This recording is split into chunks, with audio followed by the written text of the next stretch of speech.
Lil Tay, stay away from the old-fashioned media. I mean, if you want to be completely wiped off your platform, be my guest. Because if you continue to accept interviews like these, more of these slip-ups are going to happen in the future. Lil Tay, the youngest flexer in the century. Spoiler alert, she's 9. That's a fact. She's a 9-year-old who happened to get under enough people's skin to have a career, and became a viral punching bag for us commentary channels and pretty much the entire internet. And I wanted to mention this because it's one thing to take the piss out of a public figure for what she says publicly on her platforms, but a complete different story when you're a grown-ass man filming and harassing a 9-year-old child from your fucking car, wanting her to flex on you like she's some circus act? When it's obvious she's just a 9-year-old playing a fucking act that her and her brother...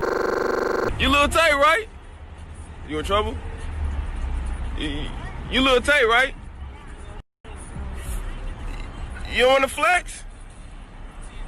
Oh, I want to see you flex one time, 'cause I like that fly shit. Alright, she ain't flexing today. Nervous. Yeah, you gotta put that shit on Instagram. Oh yeah, make sure to upload that to Instagram. High fives all around. You really got her good there. What a fucking hero. But I do want to note, in today's age with YouTubers and Instagram stars rising, it's getting harder and harder to actually differentiate between the character and the person themselves. So I see why someone would be inclined to do this. Because of course people want to be the person who exposed Lil Tay. But Lil Tay really dropped the ball on her Good Morning America interview. And let's check out this interview together. Good morning to you. You know, Lil Tay is a 9-year-old who told me she's come here to Hollywood to pursue her dreams of being a social media star. Now, child stardom is nothing new, but her act involves cursing up a storm and even pretending to do drugs. Okay, just to get this straight, I'm not really a fan of Lil Tay. But if there's something I could single out and actually hate, that would be when mainstream media paints out something to fit their agenda, even though it's straight up misleading. Like, what is that? Like, you know it's an act, don't bullshit us, ma'am. You even said it yourself here. We were surprised to find a precocious, soft-spoken 9-year-old. And even pretending to do drugs. I don't think pretending to smoke a carrot would really do any damage. And I don't even know why you would even try to paint Lil Tay and her family in a bad light when they do a great job at that themselves. Because personally, I don't know how you fuck up an interview as hard as they fucked this up. It's like they didn't prepare for the extremely obvious questions they were going to receive. Y'all saying I rent my car? She's the 9-year-old whose outrageous stunts and foul-mouthed bragging about luxury homes and cars she claims to own. And now we be living in the hills. See that view? Y'all don't have that view. And I be holding your mama's rent. Who's getting tons of notoriety and a whopping 2 million followers on Instagram. You're like a legit fan of A legit fan. How would you respond to critics who would say, oh, you're just going to try to profit off your daughter now? No one's forcing me to do this. That's not true that she wants to make money off of me. Of course Lil Tay's mom will need money off of Lil Tay now that she's her fucking manager, considering she was also put in that position by her own daughter, or well, actually it's her own fault for allowing her daughter to get into her ex-boss's old car and the old condos that her old company used to own. I would have also left my job if I was in that position, because that's just awkward. Part of me is still going, how is this not fiction? Like, this actually happened in real life. And what about those homes she claims to own? GMA talked to Mom Angie's former boss at a Vancouver real estate firm, who told us Lil Tay filmed using his car and some of his properties for sale, all without his approval. I didn't shoot in anyone else's house. You didn't shoot in anyone else's house? Just like... No one has proof that I did. No, the proof is your own Instagram. Combined with the fact you can't provide the documents, do you actually own any of the houses or cars? How can her mother, an ex-realtor from the company that sold the houses she filmed her videos in, sit there and let her 9-year-old daughter lie on national television? And who's behind the shocking content on Lil Tay's social media accounts? My mom doesn't run social media. I use my own Instagram.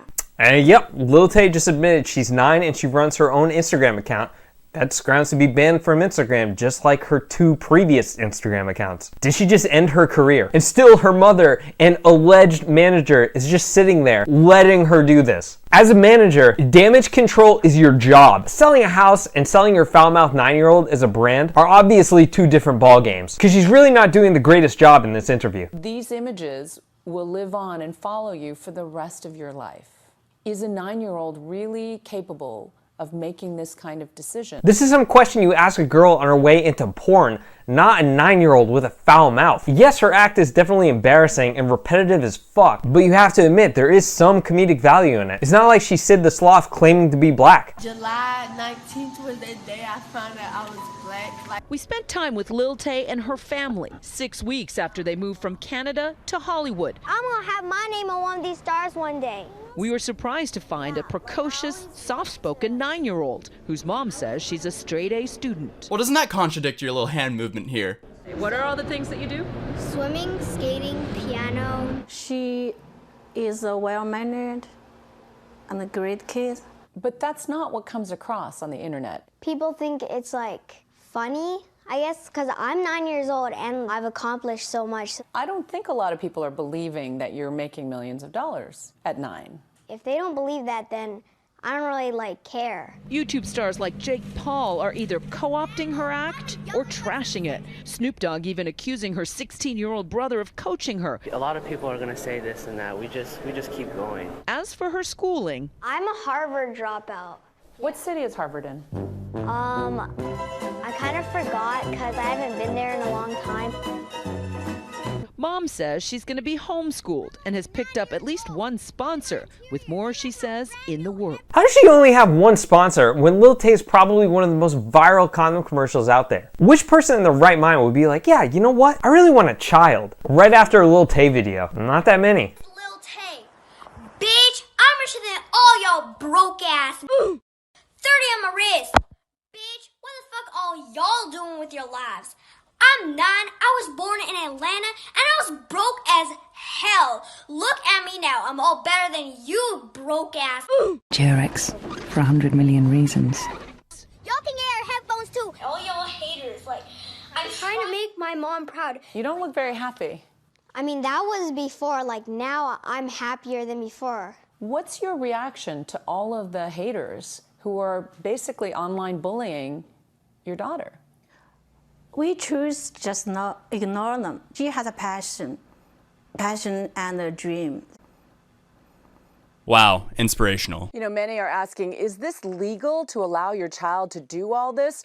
Well, her mom says she's always supervising, even when Lil Tay was driving that Rolls Royce you saw. Now, there are child labor laws and rules about putting child stars' income into trust funds, but bear in mind, they're Canadians and they just moved here to Hollywood. And Juju, I'm glad you pressed her in those questions as well. I got to tell you, I took a lot of heat at home last night from my girls for even giving Lil Tay a platform because they say that what she does online is just... See, this is pretty much the only thing I respect about Lil Tay. I love how she really gets on the nerves of the older generation. She gets them stuck in this loop where they're like, she's 9, she can't be saying that, she can't be doing that, where are her parents? Why does Instagram allow this? Why is this legal? And so on and so on and so on. And that right there is extremely entertaining to watch from a third-person perspective. It is inappropriate, and there are a lot of questions about whether or not she should even be on social media. Technically, you have to be 13 to open an Instagram account, and her mom says her social media is run by her management team, but there are plenty of kids all over social media doing all sorts of outrageous things who are underage, and of course, tons of parents who post their kids online. But the thing about Lil Tay is, she already had a breakdown which really affected her career. Not sure how many more of those she can have and still keep the same image. The haters out there, I know y'all are Rice Gum fans, but just stop reporting my videos. If you actually think Rice Gum is beefing with a 9-year-old, then you just might want to think about that for a second. Me and Rice Gum are friends. Just stop reporting my videos. I have a dream. I'm trying to make my mom proud. Y'all are here hating on me. You have a family. Go enjoy that. Why are you wasting your time reporting my videos and taking them down? I'm trying to chase my dreams. I'm trying to spread positivity, and y'all are just here hating on me for no reason. Me and Rice Gum are friends. I want to make my mama proud. You guys are not doing anything with your life. You may not see it, but I'm trying to accomplish something, and you guys are preventing me from that. All y'all haters, I'm trying to accomplish my dreams. If you don't like me, just block me. I didn't do anything. But overall, I feel like the Lil Tay team really could have done a lot better job on the interview. Maybe they'll learn from this, most likely not, but if they don't learn from this, we'll have another video in the future. So on that note, I'll be wrapping up this video. Subscribe if you're new. I'm really trying to hit 200,000 subscribers soon. If you enjoyed the video, it'd be awesome if you dropped a like on it. And as always, you can follow my other socials for updates outside of YouTube. My Instagram and Twitter are both @Atozy, and the links will be in the description down below. But I'll see you guys in the next video. Peace. I've been up for like 2 hours. Yo, bitch came through, took a few showers. I don't bop, I just money dance, yeah. That wristwatch costs 100 grand. I don't know what you talking about. If you ain't out here, don't talk about me. Only person in